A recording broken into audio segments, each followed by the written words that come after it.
వైఎస్ఆర్ ఆలోచనలు పంచుకున్నారు. ఆయన పథకాల రూపకల్పనలో భాగస్వామి అయ్యారు. తర్వాత జగన్కు తోడుగా ఉన్నారు. వైఎస్ఆర్సీపీ రాజకీయ సలహాదారుగా పార్టీకి ఎంతో సేవ చేశారు. సోమయాజులను గుర్తు చేసుకుంటూ ఆయన గతంలో సాక్షికి ఇచ్చిన ఇంటర్వ్యూను ప్రసారం చేస్తున్నాం. దువ్వూరి సోమయాజులు గారు ఇంతకుముందు ముఖ్యమంత్రి గారు తన ప్రసంగంలో అసెంబ్లీలో చేసినటువంటి ప్రసంగంలో ఒక వ్యక్తి గురించి ప్రస్తావించారు. ఆయన రాష్ట్ర ప్రభుత్వ ఆర్థిక సలహాదారు, వ్యవసాయ టెక్నాలజీ మిషన్. రాష్ట్రంలో మొట్టమొదటిసారిగా వైఎస్ గారి ప్రభుత్వమే వ్యవసాయ టెక్నాలజీ మిషన్ ఏర్పాటు చేసింది. దానికి అధ్యక్షుడిగా ముఖ్యమంత్రి ఉంటారు, ఉపాధ్యక్షుడిగా దువ్వూరి సోమయాజులు గారు ఉన్నారు. సోమయాజులు గారిని ఈరోజు సాక్షి తన అనుభవాన్ని మనతో పంచుకోవడానికి వీలుగా స్టూడియోకి ఆహ్వానించింది. ఇది ఒక విషాద సమయం. ఒక మహానాయకుడు అంటే ఇంతకుముందు రాజకీయాల్లో తారలు, ధృవతారలు ఎన్నైనా ఉండొచ్చు. అయితే ఒక ధృవతార రాలిపోయింది అనేటువంటి ఎక్స్ప్రెషన్ మాత్రం ఇంతకుముందు మనం అనేక సందర్భాల్లో విన్నాము, చూసాం. మొత్తం చరిత్రను తిరగరాస్తూ కాంగ్రెస్ పార్టీని ఒకే వ్యక్తిగా ఒంటి చేతితో రెండోసారి ఎన్నికల్లో విజయ పథాన్ని నడిపించినటువంటి వ్యక్తి వైఎస్ రాజశేఖర రెడ్డి గారు. అలాంటి వ్యక్తి 100 రోజుల పాలన తర్వాత ఒక్కసారిగా అనుకోకుండా అనూహ్యంగా ఆ మబ్బుల్లో, ఆ వరుణదేవుల్లో కలిసిపోయారు. ఈ విషాద సమయంలో రాజశేఖర రెడ్డి గారి దగ్గర దీర్ఘకాలం ఆయనతో అనేక అంశాల్లో పంచుకుని ఆర్థికంగా సలహాలనిస్తూ అనేక పథకాలని రూపకల్పన చేస్తూ కొన్నిట్లో ఆయనే మొత్తంగా అసలు రూపుశిల్పిగా ఉంటూ వచ్చినటువంటి వ్యక్తి, సుదీర్ఘమైనటువంటి ఆర్థిక అనుభవం కలిగినటువంటి వ్యక్తి దువ్వూరి సోమయాజులు గారు. సోమయాజులు గారు నమస్తే. నమస్కారం అండి. సాక్షికి మీకు స్వాగతం. ఇంతటి అభిమానం ఆయనకి దాదాపుగా ఆయన ప్రకటించినటువంటి పథకాలు, చేసినటువంటి సంక్షేమం వీటి నుంచి వచ్చిందనేటువంటి అభిప్రాయం ఉంది. వీటి గురించి మాట్లాడుకునే ముందు అసలు మీతో వ్యక్తిగతంగా రాజశేఖర రెడ్డి గారితో మీకున్నటువంటి వ్యక్తిగత అనుబంధాన్ని కొంతవరకు వివరిస్తే బాగుంటుంది. 1998 సంవత్సరంలో నాకు నెల జ్ఞాపకం లేదు. నేను ఒకసారి విజయభాస్కర్ రెడ్డి గారి ఇంటికి వెళ్ళినప్పుడు రాజశేఖర రెడ్డి గారు అప్పుడే పిసిసి ప్రెసిడెంట్ అయ్యారు రెండోసారి. ఆయన విజయభాస్కర్ రెడ్డి గారిని కలిసి ఆయన బయటకు వస్తున్నాను. నేను విజయభాస్కర్ రెడ్డి గారి గురించి నేను వెయిట్ చేస్తున్నాను లోపలికి వెళ్ళి కలవడానికి. అప్పుడు ఎవరో ఇంకో పక్కన ఎవరో ఉన్నారు. ఆయన రాజశేఖర రెడ్డి గారికి చాలా క్లోజ్ ఫ్రెండ్, రాజశేఖర రెడ్డి గారి బంధువు కూడా అనుకుంటా. అటువంటి వ్యక్తి ఒక ఆయన, పెద్ద ఆయన. నేను రాజశేఖర రెడ్డి గారికి నమస్కారం పెట్టాను, కానీ రాజశేఖర రెడ్డి గారు నాకు నమస్కారం చేసి మళ్ళీ నన్ను గుర్తుపట్టలేదనేటువంటి విషయం ఆయన గమనించి, అంటే మా ఇద్దరికి పర్సనల్ రిలేషన్షిప్ లేదు, ఫ్రెండ్షిప్ లేదనేటువంటిది, అంతకుముందు అక్వైంటెన్స్ లేదనేటువంటిది గమనించి నన్ను ఇంట్రడ్యూస్ చేసి, ఈ సోమయాజులు గారు అని ఆయన కాంగ్రెస్ పార్టీ గురించని ఇట్లా పి జనార్దన్ రెడ్డి గారు సిఎల్పి నేతగా ఉన్నారు, గత 2-3 ఏళ్ళుగా ఆయనకు చాలా సలహాలు ఇచ్చి ఆయనతో కలిపి పనిచేస్తున్నారు. ఈయన తోటి మీరు కూడా పనిచేస్తే కాంగ్రెస్ పార్టీకి చాలా బాగుంటుంది అని చెప్పారు. అది చాలా సీరియస్గా తీసుకుని రాజశేఖర రెడ్డి గారు నాకు ఆయనకు కావాల్సిన వాళ్ళు కొంతమందిని మా ఆఫీస్కి, మా ఇంటికి పంపించి మళ్ళీ నన్ను పిలిపించుకుని ఆయన అక్కడి నుంచి మొదలుపెట్టినటువంటి ఈ ప్రస్థానంలో మొన్న ఆయన ఈ దుర్ఘటన సంఘటన జరిగేదాకా ప్రతిరోజు ఆల్మోస్ట్ 1998 నుంచి 2009 వరకు ప్రతిరోజు ప్రతి గంట చాలాసార్లు ఒక 100,000 సార్లు ఆయనతో కలిసి పనిచేసినటువంటి చాలా ఎక్స్ట్రాడినరీ అవకాశం నాకు కలిగినందుకు నేను I'm very grateful to God. అదే సోమయాజులు గారు, ఇప్పుడు ఎంఏ ఎకనామిక్స్ స్టూడెంట్స్ కూడా దాదాపుగా గ్రోత్ మోడల్ గురించో, ప్యూర్ ఎకనామిక్స్ గురించో, ఎకనామెట్రిక్స్ గురించో చదవాలంటే ఒక రకమైనటువంటి భయం ఉంటుంది. అలాంటిది ఆర్థిక అంశాలు అనేటువంటివి, అందులో 50% ఇల్లిటరసీ ఉన్నటువంటి కంట్రీలో ఆర్థిక అంశాలు అనేటువంటివి సామాన్యులకే కాకుండా చదువుకున్న వాళ్ళకి కూడా చాలా వరకు అర్థం కావు. అలాంటి సమయంలో రాజకీయంలో ఆర్థికాన్ని కలపటం అనేటువంటి రాజశేఖర రెడ్డి గారు చేసినటువంటి ఒక ప్రధానమైన ప్రక్రియ కనబడుతుంది మనకి. ఎందుకంటే ఇంతకుముందు ఎవరు కూడా ప్రజలకి అర్థమయ్యే స్థాయిలో ఆ ఆర్థిక అంశాన్ని ప్రజల్లోకి తీసుకువెళ్లే స్థాయిలో చేసినటువంటి కృషి చాలా తక్కువ. కానీ మొట్టమొదటిసారిగా రాజశేఖర రెడ్డి గారు ఒక కీలకమైనటువంటి ఒక మలుపు ఆయన తిప్పారు అని చెప్పి కనిపిస్తోంది. ఎలా తిప్పగలిగారు ఈ మలుపుని? ఫస్ట్ టైం ఆయన కలిసేసరికి ఆయన ఇంతకుముందు 3-4 సార్లు ఎంపీ, ఇంతకుముందు 3-4 సార్లు ఎమ్మెల్యే చేసినటువంటి వ్యక్తి. అంతకుముందు స్టూడెంట్ లీడర్గా ఉన్నప్పటి నుంచి ఆయన ప్రజలతోటి ఆయనకు చాలా అనుబంధం ఉంది. ఆయన ప్రజల గురించి చేయాలని అంతకుముందు రాయలసీమలో కూడా నీటి ఇరిగేషన్ సంబంధించినటువంటి ఉద్యమాల్లో ఆయన పాల్గొన్నట్టు చాలా చురుగ్గా పాల్గొనడం కదా, యాక్చువల్గా ఆయనే లీడ్ చేశాడు ఉద్యమాలన్నీ. సో ఆయనకి ఈ ప్రజల యొక్క ప్రాబ్లం చాలా వరకు తెలుసు, తెలియనటువంటి విషయం కాదు. మీరు అన్నట్టుగా ఈ ఎకనామిక్ ప్రిన్సిపల్స్ ఇవన్నీ ఆయనకు తెలియదు. కానీ ఆయనలో ఉన్న గొప్ప విషయం ఏంటంటే, ఇవాళ నేను ఒక విషయం చెప్పదలుచుకున్నా. 1999-2004 వరకు ఒక్కొక్కసారి 3 గంటలు, 4 గంటలు, 5 గంటలు కూడా ఒకేసారి కూర్చొని ఆయన ఈ విషయాలన్నీ అడిగి తెలుసుకుని, నాకు తెలిసి చాలా తక్కువ మంది పొలిటికల్ లీడర్స్ అంటే చిదంబరం, మన్మోహన్ సింగ్ ఇటువంటి వాళ్ళని తీసేస్తే అతి తక్కువ మంది పొలిటికల్ లీడర్స్ ఈ హ్యూమన్ డెవలప్మెంట్ రిపోర్ట్లు కానీ, ఎకనామిక్ సర్వే రిపోర్ట్లు కానీ, లేకపోతే యుఎన్డిపి రిపోర్ట్స్, ఈ మిలీనియం డెవలప్మెంట్ గోల్స్ గురించి వీటి గురించి రకరకాలైనటువంటి పుస్తకాలు చదవడమే కాకుండా ఇద్దరం కలిసి చదువుకున్నాం. కోట్ చేసేవారు కూడా, కోట్ చేసేవారు, చదవడమే కాకుండా చాలా ఇంట్రెస్ట్ తీసుకుని, అంటే 99 కల్లా ఆయనకు పెద్ద ఇంట్రెస్ట్ లేకపోయి ఉండొచ్చు మిగిలిన పాలిటీషియన్స్ లాగే.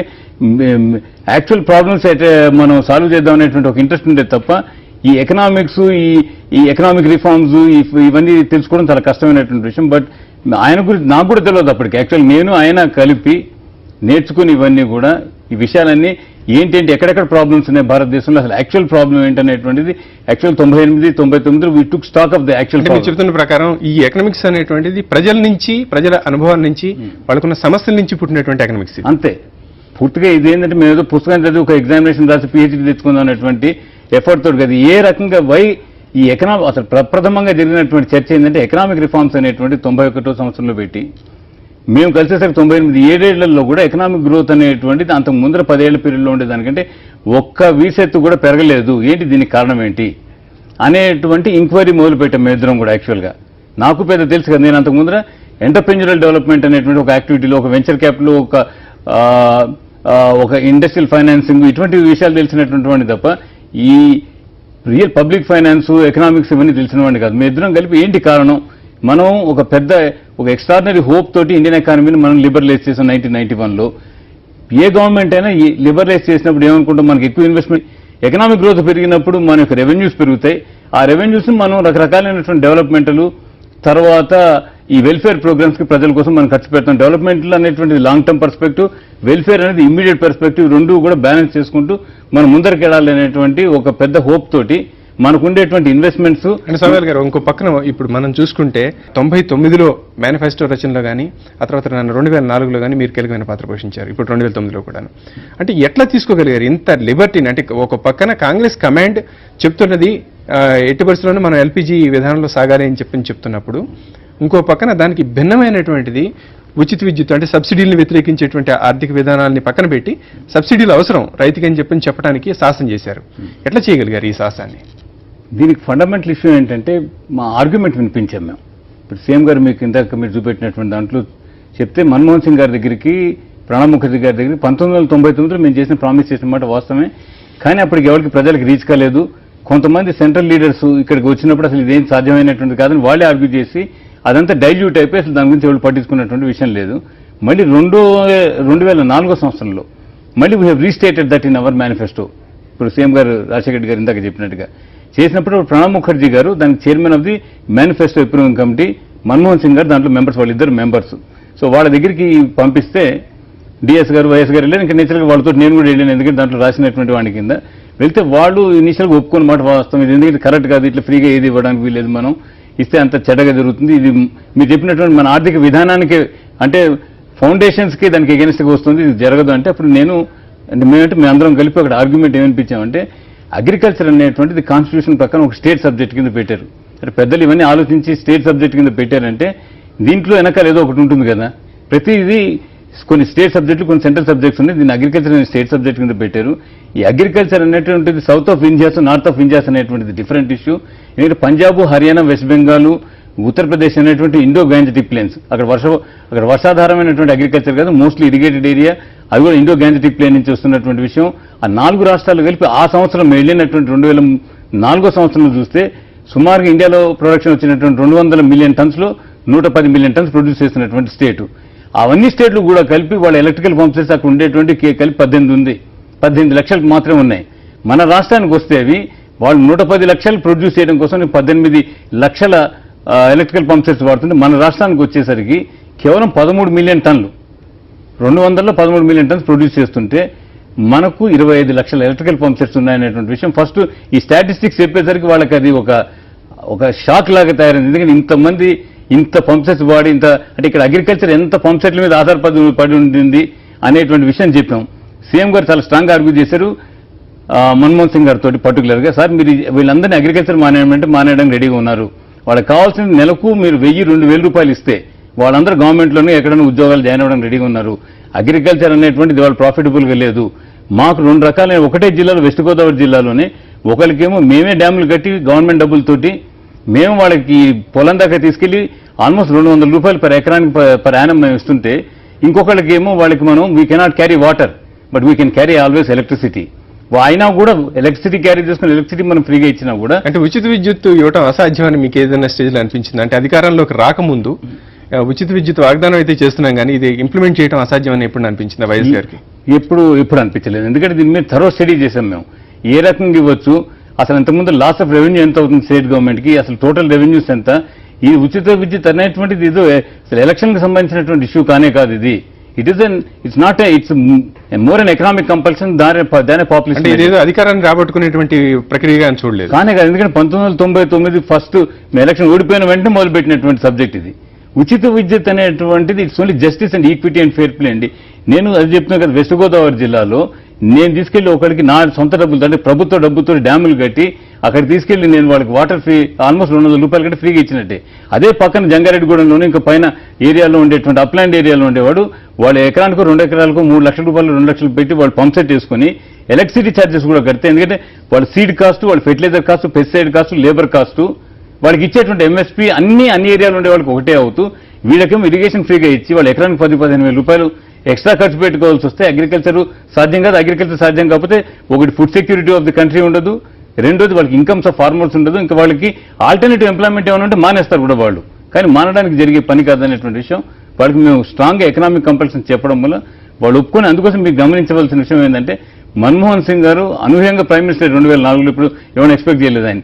అయినప్పుడు ఫస్ట్ స్టేట్మెంట్ ఇచ్చేది farmers of Andhra Pradesh are and different footing from the farmers of north Indian separate statement ఇచ్చారు. You can recall that also. It's because of this argument. ఇప్పుడు సంక్షేమం, వ్యవసాయం ఈ రెండిటికి వైఎస్ గారు ఇచ్చినటువంటి ప్రాధాన్యం ప్రతి పథకంలోనూ కనిపిస్తుంది. అవునండి. అంటే అసలు ఈ రెండిటికి ఆయన ఇంత ప్రాధాన్యం ఇవ్వడానికి వెనక నేపథ్యం ఏమైనా ఉందా? ఫస్ట్ అండ్ ఫార్మోస్ట్ విషయం ఏంటంటే మనకు India is one of the poorest countries. చాలా అత్యంత పేద దేశాల్లో ఒకటి. ఇప్పుడు కూడా latest human development report of government యూఎన్డిపిలో చూస్తే మన 128వ ప్లేస్లో ఉంది మంది. సో మన పాపులేషన్ అనేది సంవత్సరానికి 2 కోట్ల చొప్పున పెరుగుతుంది. మనం 17% అది వరల్డ్ పాపులేషన్ ఇండియాలో ఉంటుంది, కేవలం 2% అది జాగ్రఫికల్ ఏరియాలో ఉంటున్నాం. గ్రేటెస్ట్ ఇనీక్విటీ మనకి ఏంటంటే నేచర్ క్రియేట్ చేసినటువంటి ఇనీక్విటీ చాలా పెద్దగా ఉంది. చాలా మంది బీదవాళ్ళు ఉన్నారు. 35 కోట్లు ఉండేటప్పుడు 60% మంది అగ్రికల్చర్ మీద డిపెండ్ అయ్యారు అదే భూమి మీద. ఇవాళ 118 కోట్లకు రీచే అదే 60% మంది ఇంకా కూడా దాని మీద డిపెండ్ అవుతుంటే, ఈ అగ్రికల్చర్ అనేటువంటిది primary focus of the government లేకపోతే మనం చూసాం వాట్ హ్యాపెండ్ బిట్వీన్ 1991-2004 మన రాష్ట్రంలో త్రూ అవుట్ ది కంట్రీ మనం చూసాం అగ్రికల్చర్ గ్రోత్ రేట్ 2% పడిపోయి డిస్ట్రెస్ వచ్చి ఫార్మర్స్ స్టార్టెడ్ కమిటెడ్. అంటే ఇదంతా కూడా ఈ బేస్ అంతా కూడా ఆయన చేసినటువంటి పాదయాత్ర దాదాపు 20 సంవత్సరాల పాటు ప్రతిపక్షంలో ఉండటం, ప్రజల సమస్యలని అంటే సమగ్రంగా అధ్యయనం చేయడం, రాష్ట్రంలో అన్ని ప్రాంతాల్లో తిరగటం, ఇవన్నీ కూడా ఏమైనా ఉపయోగపడి ఉంటాయి మొత్తం కూడా? డెఫినెట్గా ఆయన వస్తున్నటువంటి ప్రాంతం రాయలసీమ చాలాసార్లు 100 సార్లు చెప్పారు ఆయన అసెంబ్లీలో చెప్పారు, బయట చెప్పారు, మా అందరికి పర్సనల్గా చెప్పేవారు. అత్యంత బీద ప్రాంతం ఆంధ్రప్రదేశ్లోనే. అసలు మీరు అనంతపూర్ జిల్లా చూస్తే జైసల్మేర్ రాజస్థాన్లో కంటే సెకండ్ లోయెస్ట్ రెయిన్ఫాల్ ఉండేటువంటి ప్లేసు. 1952లో కూడా అక్కడ గంజి క్యాంపులు పెట్టి జవహర్లాల్ నెహ్రూ గారు కూడా వచ్చి కంటి తడి పెట్టుకున్నటువంటి ప్రదేశం. సో ఆయనకు బీదరికము, రైతుల యొక్క ప్రాబ్లమ్స్ ఆయన తెలిసినంత బాగా ఇంకెవరికి కూడా తెలియదు. అది ఈ ఇంత పెద్ద ఫోకస్ రావడానికి మాత్రం రాజశేఖర రెడ్డి గారి మూలానే ఇండియా మొత్తం ఇది వచ్చిందనేటువంటి నేను చెప్పడం కాదు, డాక్టర్ ఎంఎస్ స్వామినాథన్ గారు కూడా చెప్పారు. ఇండియా మొత్తానికి కళ్ళు తెరిపించినటువంటి లీడరు ఆయన అగ్రికల్చర్కి. ఎందుకంటే 60% మంది ఉన్నటువంటి దాంట్లో వాళ్ళ ఇన్కమ్స్ పెరగకుండా, వాళ్ళ అగ్రికల్చర్ ప్రొడక్షన్ ఉత్పాదకత ఉత్పత్తి పెరగకుండా ఇంకా ఉంటే మొత్తం రూరల్ ఎకానమీ అంతా వేరే 75-80% అది Indian population, Andhra population are living. వాళ్ళ అగ్రికల్చర్ బాగుంటే వీళ్ళందరూ బాగుంటారు. అగ్రికల్చర్ బాగాలేకపోతే మిగిలిన ఈ రూరల్ చేతి పని వాళ్ళు, ఈ వృత్తుల వాళ్ళు, వీళ్ళెవరు బాగుంటారు అనేటువంటి విషయం మనకు అందరికి తెలిసిన విషయమే. కానీ చాలా మంది మనం మర్చిపోతుంటాం. అది ఆయన మాత్రం జీవితంలో మర్చిపోకుండా దాని గురించి ప్రయాస చేసి మాలాంటి వాళ్ళందరినీ వాడుకొని ఇంతకు ముందర ప్రపంచ చరిత్రలో మునుపు ఎవరూ లేని విధంగా నిజంగా కూడా ఇవాళ Indian council for agriculture research కానీ సెంట్రల్ స్టాటిస్టికల్ ఆర్గనైజేషన్ రికార్డు బట్టి చూస్తే 2004-9 ఈ 5 yearsలో యావరేజ్ యాన్యువల్ గ్రోత్ రేట్ అనేటువంటిది 6.7% వచ్చింది. నేషనల్ యావరేజ్ 3% వస్తుంది. More than double of the national average. వ్యవసాయాన్ని దాదాపుగా ఒక పండగ చేసిన వ్యక్తి, అధికారం చేపట్టింది మొదలు వ్యవసాయము రైతే కేంద్రంగా నిర్ణయాలు చేపట్టినటువంటి వ్యక్తి, ఆయన చేసినటువంటి పథకాలు అనేకం ఉన్నాయి. ఇవన్నీ కూడా చెప్పుకోవాలంటే ఒక అసంఖ్యాకంగా సాగిపోయే లిస్ట్ ఇది. గాంధీజీ ఒకసారి చెప్పారు, అంటే ఒక పథకాన్ని కానీ ఒక ప్రణాళికను కానీ రూపొందిస్తున్నప్పుడు ఆ ప్రణాళికకర్తలు సమాజంలో అత్యంత దీనుడి ముఖాన్ని ఒకసారి గుర్తు తెచ్చుకుని ఆ ప్లాన్ని తయారు చేయాలి అని చెప్తుండేవారు. ఇప్పుడు రాజశేఖర రెడ్డి గారి పథకాలు దాదాపు అంతకన్నా ఎక్కువగా సామాన్య ప్రజల్ని సమాజంలో అత్యంత చివరున్నటువంటి వ్యక్తుల్ని రీచ్ అవ్వడానికి మ్యాక్సిమం గత 6 ఏళ్లుగా చేసిన ప్రయత్నాలన్నీ కూడా ఈ ప్రజల వాళ్ళ కళ్ళల్లో జాలువారినటువంటి నీటి ధారల్లో కానీ, అలాగే కొంతమంది అయితే ఆత్మహత్య చేసుకున్నారు, దాన్ని చేసుకోవద్దని చెప్పిన కూడా ఆయన కుమారుడు కూడా విజ్ఞప్తి చేశారు ఇంతకుముందే.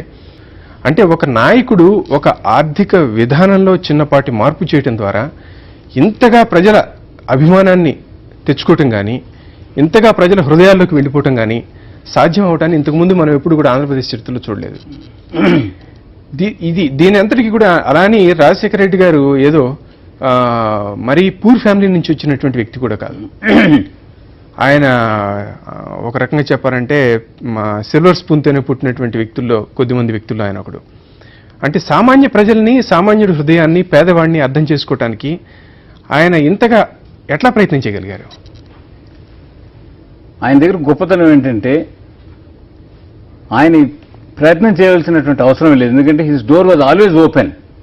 మీకు అంతకుముందు ఆయన పర్సనల్గా తెలుసుండకపోవచ్చు. ఆయన ఏ రోజున ఆయన ఇంటికి వెళ్ళినా సరే 1998 నుంచి నేను చూశాను. అంతకు ముందర 78 నుంచి వెళ్తున్నటువంటి వాళ్ళు నాకు చెప్పింది 90 నుంచి నేను ప్రత్యక్షంగా నేను చూశాను. ఆల్మోస్ట్ ఎప్పుడు ఆయన ఇంటికి వెళ్ళినా ఆయన కాన్ఫిడెన్స్ అప్పటికైనా స్టేట్ లీడర్ ఏం కాదు, ఆయన అప్పుడే ఇంకా లీడర్ ఆఫ్ ద ఇది కూడా కాలేదు, అపోజిషన్ కూడా కాలేదు, పిసిసి అధ్యక్షుడు కాకముందర కూడా చెప్తున్నాను. ఎప్పుడు వెళ్ళినా శ్రీకాకుళం దగ్గర నుంచి, ఆదిలాబాద్ దగ్గర నుంచి నిజామాబాద్ వాళ్ళు, రకరకాల వాళ్ళు, కేవలం పులివెందుల వాళ్ళు, కేవలం కడప జిల్లా వాళ్ళు, కేవలం రాయలసీమ వాళ్ళు అనేటువంటిది కాదు, అత్యంత బీద ప్రజలు అనేటువంటి వాళ్ళు ఎందుకు మరి ఆయన ఇంటికి వచ్చేవారు నాకు ఎప్పుడు నేను కనుక్కోలేదు. కానీ ఎప్పుడు చూసినా వాళ్ళ ఇంట్లో చాలా మంది బీద వాళ్ళు వాళ్ళ ఇంటికి వచ్చి ఆయన దగ్గర నుంచి ఏవో డబ్బులు తీసుకెళ్ళడం, ఏదో రకమైనటువంటి ఒక సహాయం తీసుకుని వెళ్ళడం అనేటువంటిది ఆయనకు అప్పటి నుంచి ఆయనకు అలవాటు. అది దాని తర్వాత ముఖ్యమంత్రి అయ్యాక కూడా ఏ రోజు కూడా ఆయన ఇంట్లో ఉన్న హైదరాబాద్లో ఉన్నంతకాలం ప్రతిరోజు మినిమం 200 నుంచి 300 మందిని, 400 మందిని బీద వాళ్ళతో మాట్లాడకుండా వాళ్ళ ప్రాబ్లమ్స్ ఓపికగా అడిగి తెలుసుకోకుండా ఆయన ఉన్నది లేదు. ఎందుకంటే that is the man he's created. ఇంకొక విషయం, చాలా ఇంపార్టెంట్ విషయం చెప్పాలా, ఆయన ప్రతిసారి కూడా చెప్తుండేవారు 2003 గవర్నర్ అడ్రస్కి ధన్యవాదాలు తెలిపే తీర్మానంలో పాల్గొంటూ కూడా చెప్పాడు ఆయన.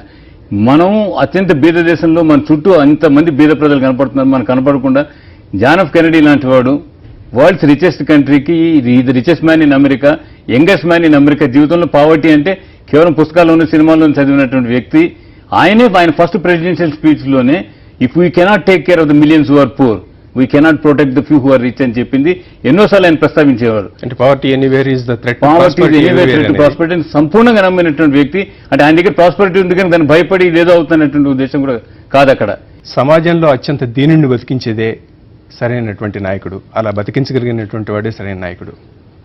సో ఈ అంశాలకి సంబంధించి రాజశేఖర రెడ్డి గారికి ఏం చేశారు అనేటువంటిది రాష్ట్రంలో ఏ ప్రాంతానికి వెళ్ళినా, ఏ మారుమూలకు వెళ్ళినా అందరికీ తెలుస్తున్నట్టు. సోమయాజు గారు, అయితే అత్యంత అభివృద్ధి చెందిన దేశాలు అనుకుంటున్నటువంటి బ్రిటన్, అంటే దాదాపు మన జనాభా కన్నా ఆ దేశపు జనాభా తక్కువ. బ్రిటన్లో కానీ మన రాష్ట్ర జనాభా కన్నా, దేశ జనాభా కాదు, రాష్ట్ర జనాభా కన్నా తక్కువ. అలాగే మొత్తంగా 30 కోట్ల దాదాపు జనాభా ఉన్నటువంటి 33 కోట్ల జనాభా ఉన్నటువంటి అమెరికాలో కానీ ఆ రెండు సంపన్న దేశాల పేరు చెప్తే ఈ రెండు ముందు గుర్తుకొస్తాయి. ఎందుకంటే బ్రిటన్కి సంబంధించి అయితే దాదాపు ఒక 200 సంవత్సరాల పాటు మిగతా ప్రపంచాన్ని అంతటినీ దోచుకున్నటువంటి సంపదలు పోగుపడిన దేశంగా దానికి చరిత్ర ఉంది. అలాంటి దేశంలో కూడా ఈ స్థాయిలో అక్కడ ఉన్నటువంటి కామన్ మ్యాన్కి ఉచితంగా వైద్యం చేస్తామని చెప్పని అటు టోనీ బ్లేయర్ కానీ ఇప్పుడు ఉన్నటువంటి ప్రధానమంత్రి కానీ ఎవరు ప్రకటించేటువంటి స్థితి ఎప్పుడు ఉత్పన్నం కాలేదు. అసలు ఇంత సాహసానికి మీరు ఎట్లా ఒడిగట్టారు? దీనికి ఇందాక మీకు చెప్పా, రాజశేఖర రెడ్డి గారు ఆల్మోస్ట్ 1978 నుంచి ఆయన రాజకీయంలోకి వచ్చినప్పటి నుంచి ఆయన చనిపోయేదాకా ప్రతిరోజు ఆయన కొన్ని వందల వేల మంది పేదవాళ్ళని ఆయన ఇంటికి రావడం, వాళ్ళందరితోటి మాట్లాడడం, వాళ్ళ ఒక కష్ట సుఖాలు తెలుసుకోవడం అనేటువంటిది ఒక ఇంపార్టెంట్ ప్రక్రియ ఆయన జీవితంలో. ఇది చాలా రెట్లు పెరిగిపోయింది ఆయన ముఖ్యమంత్రి అయ్యాక. కొత్త పెద్ద పెద్ద షెడ్లు కట్టారు. మీరు క్యాంప్ ఆఫీస్కి ఎప్పుడైనా వెళ్ళి చూస్తే, అంటే ఆయన స్వయంగా వైద్యుడు కావడం కూడా దీంట్లో చాలా ముఖ్యమైన డెఫినెట్ గా ఉంటుంది, అది చాలా ఇంపార్టెంట్. బట్ వాటన్నిటికంటే ఇది the greatest humanist I have ever seen in my life. అస్సలు ఒకడు కన్నీరు ఉందంటే అక్కడ ఆయన చూసిన వ్యక్తుల్లో అసలు ఆయన తట్టుకోగలిగినటువంటి పరిస్థితి లేదు. ఏదో రకంగా దాని నుంచి మనం వాడికి సహాయం చేసి బయట వేయాలనేటువంటిది ఆయనకు ఒక ఎక్స్ట్రాడినరీ, అది ఇన్స్టింక్ట్ అనమాట. ప్రతి మనిషికి కొన్ని ఇన్స్టింక్ట్స్ ఉన్నట్టుగా ఆయనకి ఎక్స్ట్రాడినరీ ఇన్స్టింక్ట్ ఉంటే he cannot see anybody suffering. So ఆ దాంట్లో ప్రక్రియగా వచ్చింది. డాక్టర్ అనేది ఒకటి ఇంపార్టెంట్, దానికంటే ఇంపార్టెంట్ అనేది ఆయన యొక్క వ్యక్తిత్వం అనేటువంటిది. దీంట్లో ఆయన యొక్క సైకాలజీ, ఆయన యొక్క అంబిషన్, ఆయన యొక్క ఇవన్నీతో మిళితమైనటువంటి విషయం ఏంటంటే ఇన్స్టింక్ట్, పవర్ఫుల్ ఇన్స్టింక్ట్ ఏంటంటే ఆయన ఒక మనిషి తను ఎదురకుండా సఫర్ అవుతే చూడలేనటువంటి చాలా ఇంపార్టెంట్. దాన్ని బట్టి ఇవన్నీ మిగిలిన స్కీమ్స్ అని వచ్చాయి. లేకపోతే అన్థింకబుల్ అసలు ఆయన పెట్టిన స్కీమ్స్ ఏ విషయాలైనా సరే అన్నీ కలిపి రాయమంటే ఇవాళ ప్రభుత్వంలో 6 ఏళ్ళు 7 ఏళ్ళు పనిచేసిన మంత్రులు కానీ, గవర్నమెంట్లో ఉండే సెక్రటరీస్ కానీ, డిస్ట్రిక్ట్ కలెక్టర్స్ కానీ ఎవరు రాయలేనటువంటి ఇన్ని స్కీమ్స్ చేయగలిగారంటే it's the ambition of that man. ఒక డ్రైవ్, ఇది మనం చేయలేకపోతే ఇన్సల్ట్ ఫర్ అస్ అనేటువంటి ఫీలింగ్ ఉండేటువంటి వాడైనా. సో దాంతో వచ్చినటువంటి భాగంగా వచ్చింది. దీంట్లో ఇంపార్టెంట్ విషయం ఏంటంటే నాకు చాలాసార్లు చెప్పారు, చాలా మంది కూడా చెప్పారు, ఆయన రికార్డు కూడా ఉంటుంది, అసెంబ్లీలో మాట్లాడారు. ఆయన ఇంటికి వచ్చేటువంటి వాళ్ళు చాలా మందితో ఆయన చూసి మాట్లాడుతుంటే, తర్వాత ఆయన పాదయాత్రలో వెళ్ళినప్పుడు అంత ముందర ఇంటరాక్షన్స్లో ఆయన కనపడింది ఏంటంటే ఎక్కువగా ప్రజలు, అంటే సామాన్య ప్రజలు, below lower middle class and below, వీళ్ళల్లో ఫ్యామిలీ చితికిపోవడానికి కారణం ఏంటంటే వాళ్ళు ఎంతో కష్టపడి ఏదో దాచుకుని ఒక 50,000 25,000 రూపాయలు దాచుకుంటే చిన్న హెల్త్ ప్రాబ్లం రావడం, మొత్తం ఫ్యామిలీ దివాళా తీయడం, అప్పులు తీసుకోవడం, అప్పులు దొరకకపోవడం, బ్యాంకుల్లో అటువంటి చోట వాళ్ళకి అప్పులు రావాలి, ఎందుకంటే వాళ్ళకి ఏమి ఎస్యూడ్ ఇన్కమ్ లేకుండా ఉండడం, దాంతో ఈ అప్పులు ఊబి నుంచి బయటికి రాకపోవడం, వీళ్ళు సూసైడ్ చేసుకోవడం, ఇటువంటి పరిణామాలకు దారి చూస్తున్నాయని వీఆర్ కన్విన్స్డ్. అంటే వ్యక్తి జబ్బు కుటుంబాన్ని చంపేసే మొత్తం ఈ హెల్త్ ప్రాబ్లం అనేటువంటి అంటే కీ ఫ్యాక్టర్ కింద ఎట్లయితే అగ్రికల్చర్ డెవలప్ కాకపోతే ఎంటైర్ ఎకానమీ డెవలప్ కాదనేటువంటి ఒక ఫండమెంటల్ ఫోకస్ డెవలప్ చేసుకున్నాడు ఆయన.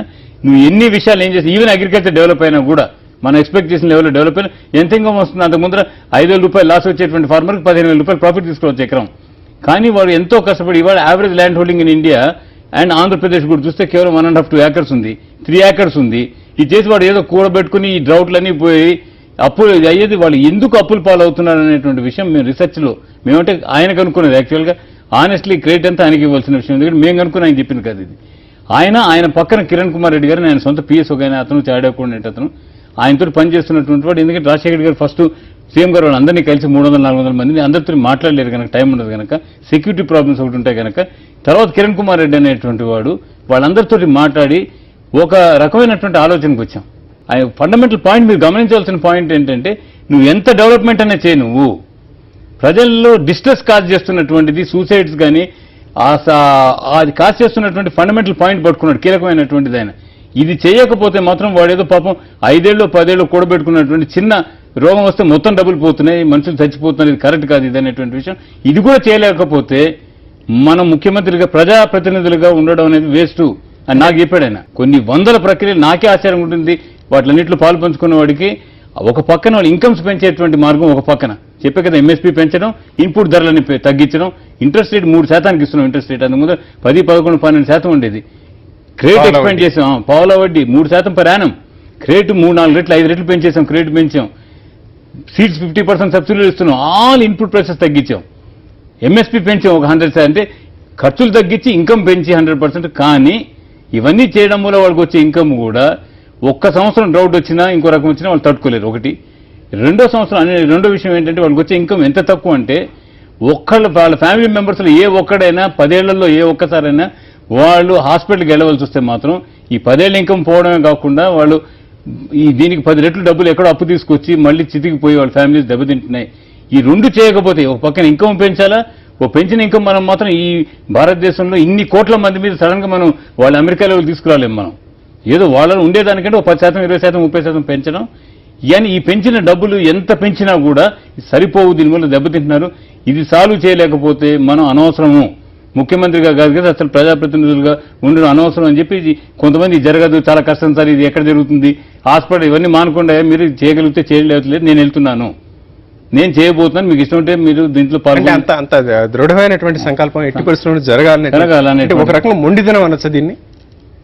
అంటే మొండితనం నాయకుడికి ఉండాల్సిన మొండితనం ఉంది. ఆ మొండితనం లేకపోతే ఇది, ఎందుకంటే మన పక్కన మనం అందరి యొక్క ఒపీనియన్ తీసుకుంటూ వెళ్తే ఏది సాధ్యం కాదని చెప్పేటువంటి వాళ్ళు ఎక్కువ మంది ఉంటారు ఎప్పుడు స్టేటస్కు. ఎందుకంటే మనకి అడ్వైజ్ ఇచ్చేటువంటి లెవెల్కి రీచ్ అయిన వాళ్ళందరూ కడుపులు నిన్న వాళ్ళు ఉంటారు వాళ్ళు. సో వాళ్ళకి ఏంటంటే ఇవన్నీ ఎందుకు మనం పోయి ఇరుక్కొని ఫెయిల్ అవుతాం అనేటువంటి ఫియర్ ఆఫ్ ఫెయిల్యూర్ అనేటువంటిది చాలా మంది చేద్దాం అనుకున్నట్టు చేయనివ్వకుండా చేస్తుంది. కానీ మాకు మాత్రం ఫియర్ ఆఫ్ ఫెయిల్యూర్ అనేటువంటిది మా ముఖ్యమంత్రి గారు రాజశేఖర రెడ్డి గారికి అసలు అటువంటిది ఎరగని తెలియదు, ఆయనకు తెలవకపోవడం వల్ల నేను చేయగలిగారు. అమెరికాలో అంత అత్యంత సంపన్నమైనటువంటి దేశంలో కూడా ఈ రోజుకి మేము ఫ్రీ హెల్త్ కేర్ ఇస్తామని చెప్పగలిగినటువంటి పరిస్థితి లేదు. మనం ఇవాళ 80% మందికి ఆయన ఇస్తున్న రాజశేఖర రెడ్డి గారు the greatest contribution of any political leader, forget about a chief minister.